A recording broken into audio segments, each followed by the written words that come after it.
Sorry for the interruption. We had a little bit of an internet dip, which brings me to this. Internet, you know? So, hey, who are you and what do you love to do? I want to introduce a very special friend of mine. Her name is Erica Deal. I will let you I will let her introduce herself and where she's from and all that good stuff. So, hey, Erica, welcome. Hi, I'm excited to be with you. So, Erica, before we begin, and I ask you more questions, who are you and where are you from? I'm Erica Deal. I'm from up in Northern California in Red Bluff, and I'm the kids pastor here at High Point Assembly Church. Awesome. Now, did you see that volleyball video? Yes, And can you relate? Is that a pretty accurate description of how it feels to do things by yourself in kids ministry? absolutely. It's painful.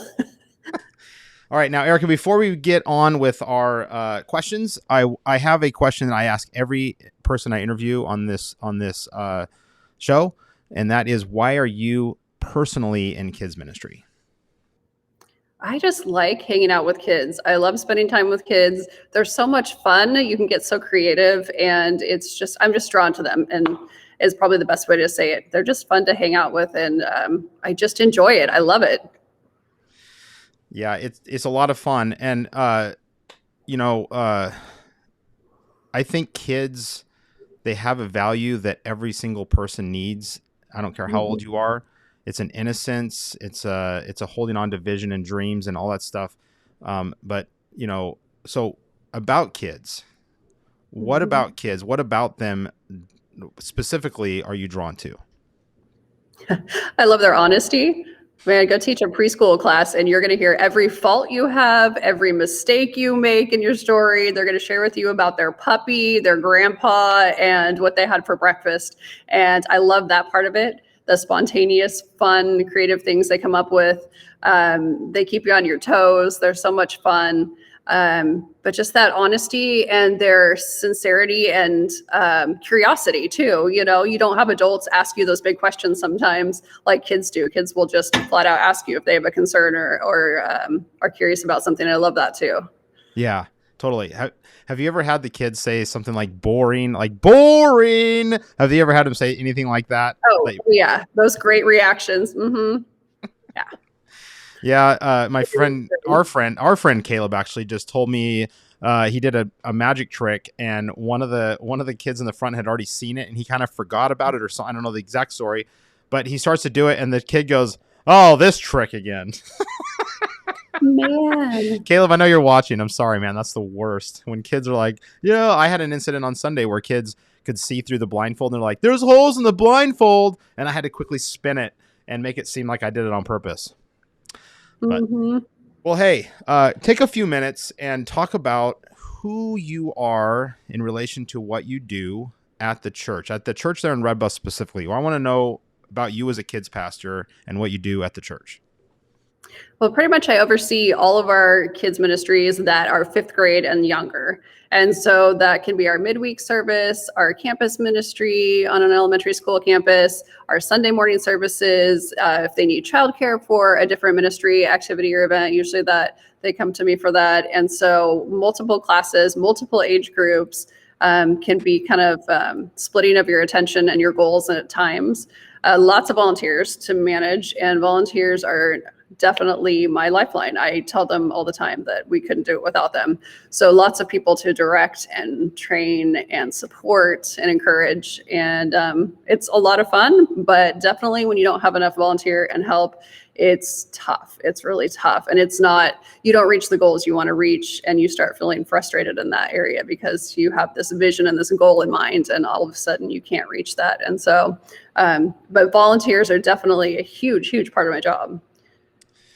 Yeah, the term volunteer, it's a tricky one because a volunteer is someone, in my opinion, who doesn't quite take ownership of something. They're there just to help out. They're there to support someone else's vision. But in how important is it to you that you understand who your volunteers are? Very important. I think the more invested you are in your volunteers and your teams and your leaders, the more connected they are to your dreams, your goals, your heart. They know where you're headed. They're dreaming with you. And if you don't have that connection, there's a piece of your ministry gone. And so when I get to that place with my volunteers, obviously there's that time where you're getting to know them better. But when you hit that place where they start dreaming with you in their area of ministry, it's always so exciting to me when they have ideas and they're coming to you and said, oh, I see this need, or I think we should do this. And that's an exciting time because you realize that they're growing with you and they see your vision and they're growing and they want to see that come true. And so it's really neat. I completely agree with you. Getting into the lives of our volunteers, I want to quickly transition them from the term volunteer to the term owner. But we'll get to that in a little bit. Can you explain? And I'm testing you on this one. Just kidding. Talk about how we met each other through district events because you serve on the Children's Ministries board for our district, but we really didn't start talking serious kids ministry until you made a phone call. Talk about that. Yes. It was right after COVID had hit and churches were having to take a break. We're all sheltering in place. And all of a sudden there's this huge need for ministry. How are you going to keep your families connected? And it was that point where all kids ministries churches were all streaming online and they were going completely virtual. And it scared me because I didn't have the technology and the wisdom to be able to do that in that area. And so all I could think of was, wow, Pastor Sean, okay, that's a gifting area of his. I've got to call him and, and get his help because I knew that was an area of expertise for you and something that you had spent a lot of time with. And so to reach out to you was my only thought of, I need resources. I can't do this alone. I need to call in an expert. And so reaching out to you was great because we had those connections at district events where I felt comfortable enough to be able to call you, where we had been able to network, I guess, and share ideas and things. And that connection was able to, lead into other projects and stuff. Yeah, I thank you for using the word expert. However, I think that may be a mistake to consider me an expert. It's an area of interest that you've put a lot of time into. That's right. And that's actually a really valid point for finding people. When you called and you set up that Zoom with you and your daughter, Emma, and myself, were you expecting to do what we ultimately ended up doing as a team together? No, not at all. All I wanted to do was to get a little bit of resourcing and help to try to pull together something for my ministries. I had no idea what God had in store at all. Have you ever heard of the term, like everyone has an antenna that goes up when something piques their interest? Have you ever heard of that? Yeah. Yeah. So when you and Emma were on the Zoom call, I remember you had stated something to the effect of, hey, I want to do this virtual sports camp. It's like a VBS, but it's like mega sports camp, but it's virtual. How do we, plus we had been doing Nut House Online, Caleb and I and Frank for a while. And I remember us talking through the process of what if we merge those two ideas together? In fact, what if we just do this together? Recognizing that I have, like you called me for specific skills, and me recognizing that I'm terrible at administration and that you are really good at administration. I think that we both, maybe without knowing it, we're finding out the skill sets that each other has to really do something. We did not expect a friendship. I did not expect to be friends with the Deal family at the end of that conversation. And now here we are, you're a part of the Nut House crew. Right. So I want to ask you one question before we show another video. And that question is, what do you personally love doing? Strip away the idea of kids ministry. Like, don't think of it in terms of well, I have to answer in a way that would be useful in kids ministry. I just want to find out from you. What do you personally, as Erica, the person, the little girl that grew up with hopes and dreams and still has hopes and dreams, what do you personally love doing? Personally, I love the outdoors. I have 5 kiddos, as you mentioned, and to be spending time with them is the best. So, camping, hiking, all of that I think is a favorite. I love to read too when I have spare time, which isn't always. But that's definitely adventure, I say would be. We have such a beautiful surrounding area here that we love to explore. So that's probably my favorite thing to do, and to be with family. Family's huge for us.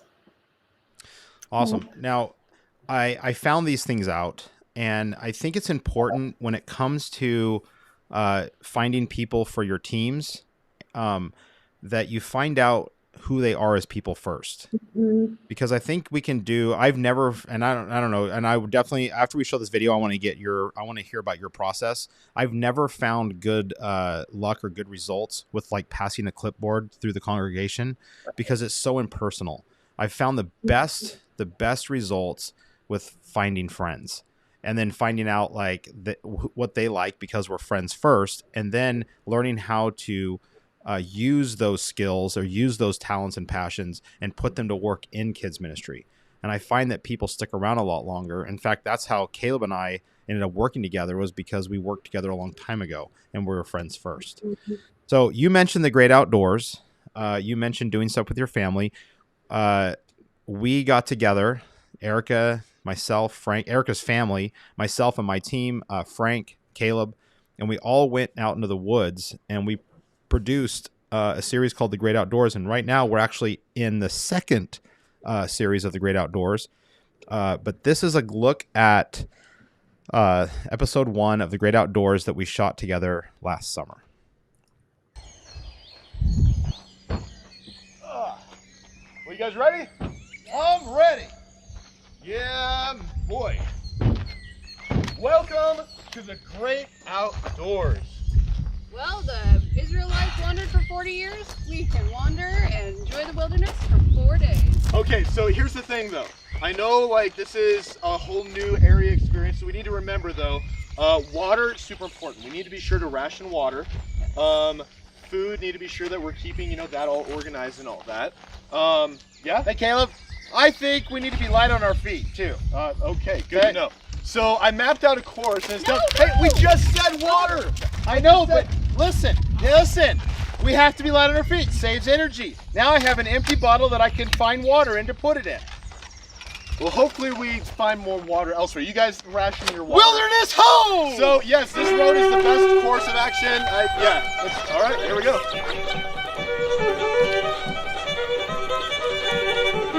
Okay, so in the wilderness, you have to be very careful about like wild animals like bears and mountain lions. Yeah, bears. Where's the bears? You just gotta be careful. They don't. Where are they? They're not right here. They could be anywhere, but not right now. Not right now. Right now. Okay. So you do have to be careful of the animals and things like if you look out here, there's like poison oak that you're gonna have to be very careful with. Okay, like it'll just be in the shrubbery. So you gotta be very careful. Wait, Sean. Where do you go? Check this out! Sean! I found this bush that looks like a Christmas tree! No, Sean, do you even know what that is? I'm rubbing it on my face! No, It smells like Christmas! That's poison oak! What are you doing? That's poison oak! Beautiful tree, it's so rustic, a little bit of light.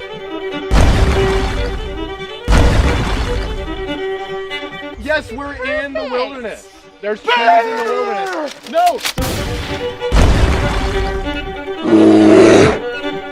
There's no bears right here. Bears! There's no bears! I'm putting it down my shirt so I can have insulation! No, stop the poison oak. Rustic. We're in the woods. Hey, check this out! There's trees. Okay, There was calm no me bear. down! Sean, what are you... Sean, dude. That's poison oak. Stop!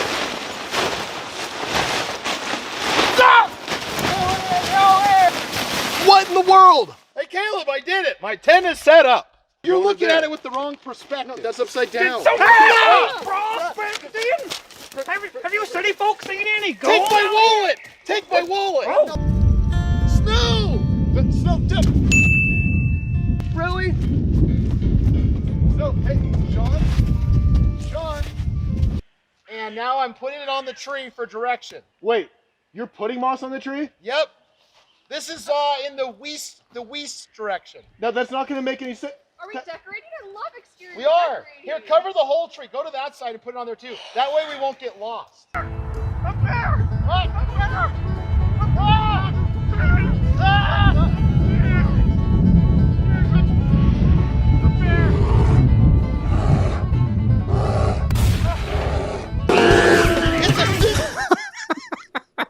I love that because it really does highlight, except, however, I know Caleb's watching. So Caleb, I want to point out some of your failures as a leader in the great outdoors. You did not leverage the talents that we all had. You were trying to take, he was trying to take everything on himself and try to direct us. But I think he forgot about the value of our strengths and our friendships. Yes. That was a lot of fun to make, and I think, I remember telling my team, we're going to get away into the forest. We're going to make this production together, and it's going to be fun. But the unknown side effect was the friendship, the deepening of our friendship, which really helped. I don't know what I would have done through the COVID coming back into kids ministry if I didn't stay connected to my friends. And I know there's a lot of people that lost connection. So Erica, can you talk for a minute about your team and highlight some of their strengths and weaknesses and how you use them together in your kids program? Well, our teamwork is definitely important, and to have the same goals. And so I appreciate when you have leaders and team members that work together, even on the side, not always including me in it, but having their own little discussions on the side of how to improve things, constantly evaluating what we're doing. I love it when they do that and they pull things together. And when everybody in your church body kind of knows your goals and your values for your kids ministry, I think that brings in more team members and they want to be a part of something. If you're going around saying we are growing and we're pulling our hair out and we're not enjoying this, who's going to want to join your team? But when you're constantly talking about your ministry and how you're excited and how you're growing and what's coming next and what you're excited for and what your goals are, it just creates a whole atmosphere in your church that people want to be a part of it. And so I think that's a huge part of keeping a good volunteer base, is knowing that your church knows that it's important to you. They know what you're doing. Kids ministry can't be left to the side and never talked about. It's got to be out there. And I really appreciate our pastor for that too. It's always, we're talking about families. We're talking about what kids need. And so people know what's going on. So they know that we're growing and exciting. And then when you start to ask people to serve, it comes a little easier, when it's something fun to be a part of. Yeah, you said something I think is important, and you said that you have to have a vision, you have to know where you're going as a leader, and then you have to personally enjoy it. Like if they see you having fun with it, then it makes them want to, like, it's almost like the kid in the playground going, well, what's going on over there? Because they look like they're having fun. I want to have fun, Right. Talk for a second. I would consider you an expert in putting on outreach events for kids. Can you talk for just a second how, like, some of the events that you've done throughout the past few years and some of the success you've had with it? I know sometimes it's hard, especially you, because you're very humble, to talk about your success, but I'm asking you to talk about your success because I think we need to know, how do you find people and how do you have a successful program with teams and with friends? Well, I think sometimes it has to come out of time spent. And I'm very blessed to have been in my church my whole life. I was born and raised here. And so that gives me kind of a up on any of that, because grow, they've watched my history, they've watched my faithfulness. And so that plays a big part of their trusting my goals and my visions, because they've seen me walk it out and come through. So that gives me a little advantage there. I have a lot of built into the church and invested so that when I call on those people, they jump in a little easier. But I think like we have our mega sports camp in the summer. That's our vacation Bible school outreach event. And I absolutely love it because it's just grown and grown and grown. And I didn't start it, but I came alongside probably, I can't even remember, 10 years, into it.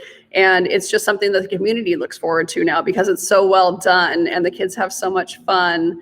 And it's kind of, some of that is creating a track record of your consistency and your faithfulness, and the way you treat your volunteers is another thing that needs to be said. If you don't resource them well and you don't appreciate them well, no one's coming back. I, for sure, am not going to come back if you didn't give me the resources I needed when I signed up, or you showed up late and I didn't know what to do. Those types of things. You've got to be consistent. You've got to be there for them.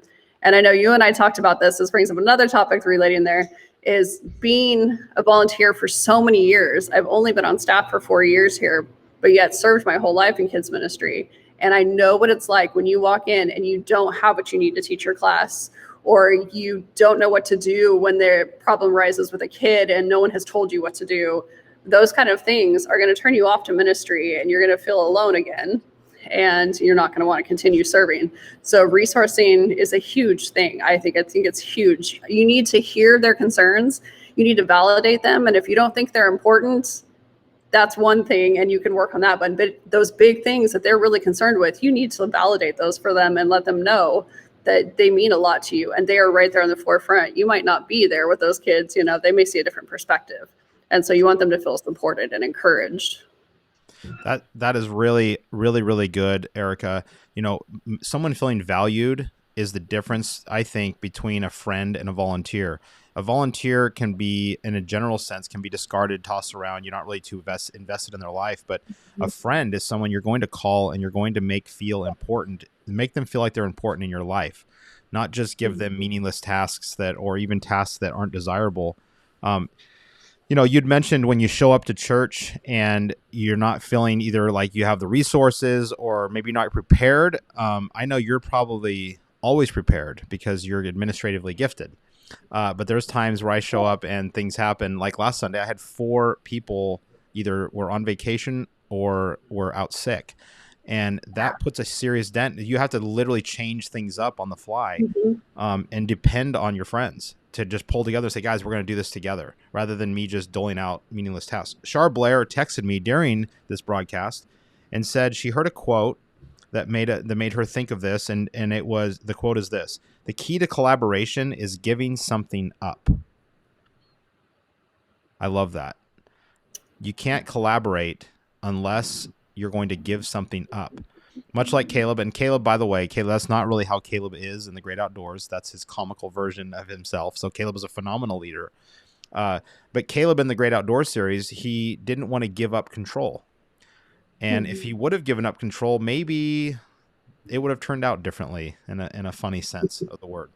But Erica, I'm gonna put you on the spot here, but I'll do it first. The question is, what is something that you have a hard time giving up as a leader in kids ministry? I'll go first so that I give you a second to think about it. I have a hard time giving up the quality of the service. My son will tell you, right, Ben? Right. My son will tell you that sometimes I'm like, Ben, why wasn't the video ready? It's important, right? And he goes, Dad, I don't know. This happened. I was like, this is unacceptable. It's unacceptable. I tell you, you're fired. And now you're hired again. But I have a really hard time giving up the quality. And sometimes in order to let someone experience something for the first time, you got to give it up. And maybe it's not going to turn out as good as you think, but you're doing something in the life of that person, your friend, that is going to make a difference. And they're going to be a total asset to your children's ministry. So what is something you, Erica, not to put you on the spot, but something that you struggle with to give up in your kids ministry? Well, I think I struggle with just delegating and giving up control, just kind of like what you were saying, just to have that perfection and it to be done the right way. I'm definitely that type of 1 Enneagram type A person that I want everything just, in a row. And to be able to delegate and to hand those things off, you have to accept that person that can do it and wants to do it and let them grow and take that on. And also, I've learned a lot through working with our student leaders. So we let them come in after their youth, hit youth age. They can come in from 6th grade on through 12th grade and help in the different kids ministries. And that's hard at times because you watch them do something and you want to fix it for them or you want to do it differently. And that that's not the way you're going to grow those leaders. And so you have to take that deep breath and help them to grow, because that's the right thing to do, even if they are doing it the wrong way, So definitely a tough one for me, letting go of control and letting other people make mistakes. And that's okay. And the kids are not going to be damaged because something went wrong, that's really a hard one for me, but I'm learning to do that. We're all learning how to do that. I want to show a verse real quick, and we're not going to read the whole thing, but for everybody to know, it's 1 Corinthians chapter 12, verse 12 through 27. I won't read the whole thing, but I'm putting it up on the screen so you guys can look at it later. It says, there is one body that has many parts, but all its many parts make up one body. It is the same with Christ. We are all baptized by one Holy Spirit, so we are formed into one body. It didn't matter whether we were Jews or Gentiles, slaves or free people. We were all given the same Spirit to drink. So the body is not made up of just one part. It has many parts. And it goes on with some really, I think, this intense points on, hey, get outside yourself as a leader. Depend on the people that are around you. Make them know that you depend on them. Something I struggle with too is that, I'm a paid kids pastor. I know you're a paid kids pastor. I spent many, many years, 14, 15 years as a volunteer, not getting paid. But I totally owned the kids ministry. I didn't matter that I wasn't getting paid. I knew that I owned it. And I think if we can give our leaders ownership over parts of the service, whether it turns out great or not, that's where we can train and equip. But when someone owns, it's like the difference between owning and renting. When you rent, you just don't care. You're like, it's not my house. It's not my car. But when you own something, you really do care about it. And so giving up control, giving up ownership, I think is pretty key. Erica, with your permission, and I have a question for you. We're going to close out this segment with one thing I want to do. But after that, I'm going to challenge you. I've got 2 videos I want to show you to challenge you with. But here is, I wanted to show the last part of The Great Outdoors. And then I have a really cool question for you. Okay. Do you remember the last of The Great Outdoors? We all got together and we're singing around the campfire. Yes. The thing that I love about this, and everyone else watching is like, it's a bunch of people singing terribly. But the thing that I love about this is that everybody, typically you only saw the 4 of us, myself, Caleb, Frank, and yourself.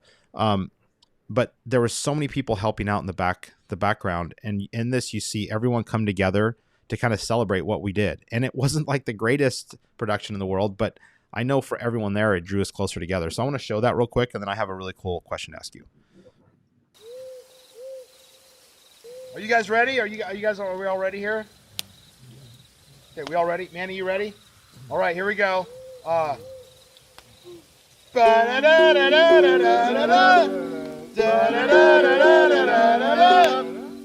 are there so many songs about marshmallows? And why is the sky so blue? There is a dino little forest, and when you get in it, you'll know. I'm gonna get marshmallows. You will find out that marshmallows are better than going killing fuzzies. The secret outdoors. Sometime he's gonna find friendship about rainbows, and then it's gonna happen to you.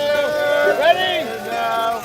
Rainbow Connection, inspired from campers and dreamers.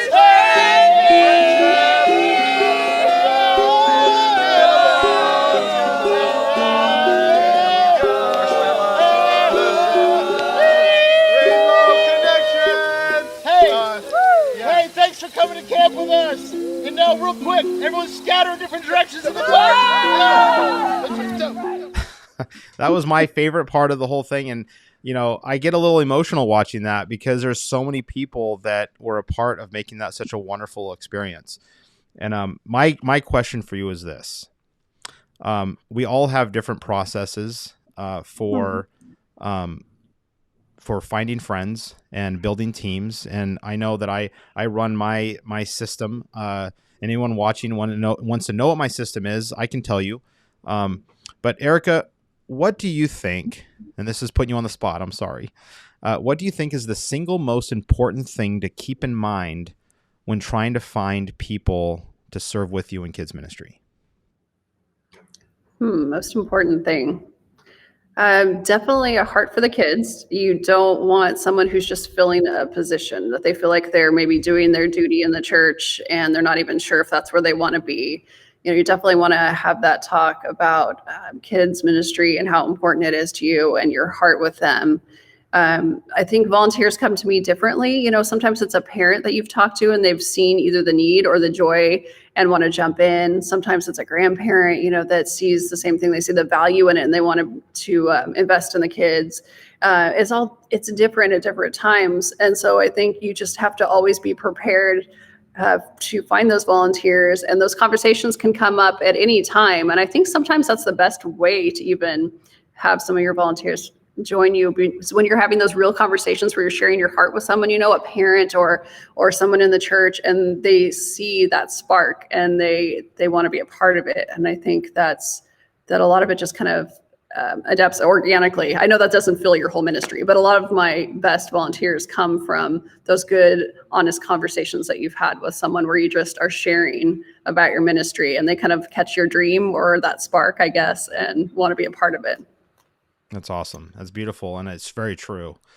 You know, I have so many different stories of people that serve with me, and they're all very different. There wasn't like one approach that I could just do with everybody. It was really organic through relationship, through conversation. I have one leader that literally signed up to serve because I asked him if he would be a pro wrestler while singing a Frank Sinatra song to the kids. And he loved WWE, and he did it, and he became a leader. So, I just, you know, finding friends, I think, is the most important thing. And I'm blessed to have friends in ministry. I'm blessed to call you friend. Now, I'm going to challenge you. I want to close out with a challenge. This is, no one knows what I'm going to do here. Erica doesn't know, but Erica, I'm going to show you two very short videos. And you have to pretend that this person you see in the video is signing up for kids ministry. And you have to figure out how you would place them in your kids ministry. Okay. Here's the first guy.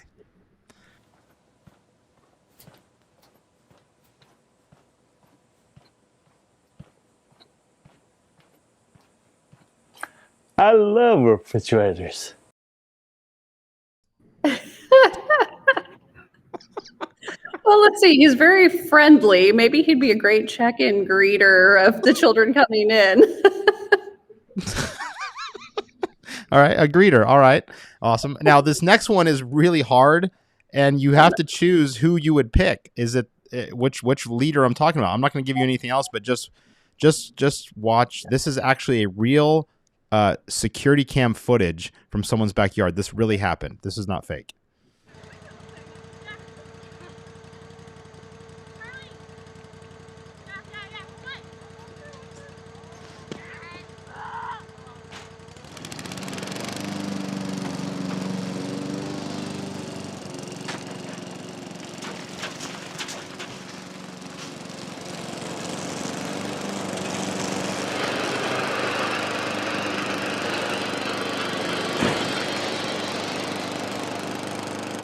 Okay, who in that video would you like? You can pick either one. I know it's very vague, but how would you use the one of those people in the video in your kids ministry?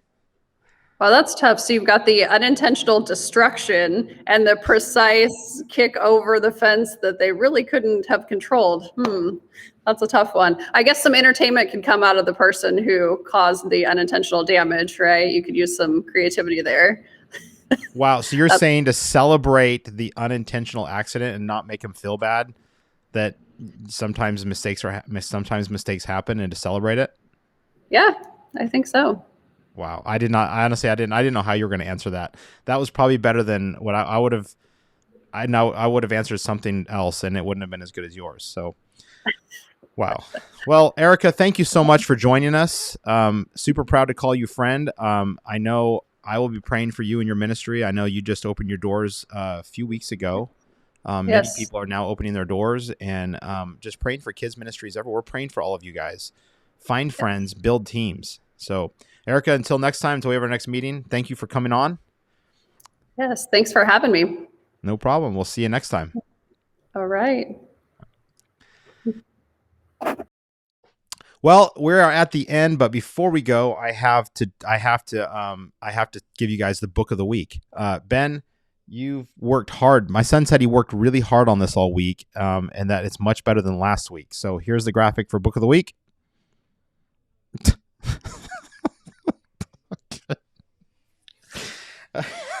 All right, Ben. All right. I never suggest a book I haven't read yet. So I'm going to give you the actual book, but first I'm going to give you one. I have not read all this yet, but it's called Never Eat Alone by Keith Ferrazzi. Never Eat Alone, and it says, and other secrets to success, one relationship at a time. I'm not recommending this because I haven't read it yet, but from what I've been told, this is a phenomenal book on teamwork and creating friends and what you do. The actual book I'm recommending is one of my favorites. As you can tell, it's beat up. I've read this thing 3 times. It's Made to Stick by Chip and Dan Heath. I want to read you a snippet out of it. And it says, it's about the Pomelo schema. And it said, so far we have presented situations in which one simple idea or a handful of simple ideas were useful and guiding behavior. But let's face it, most people in the world do complicated things.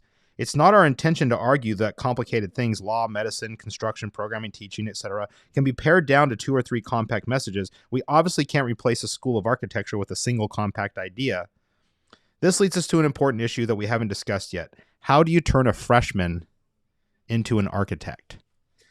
Well, this book's amazing. It's about making your ideas stick, but not just with yourself, but with the people you work with.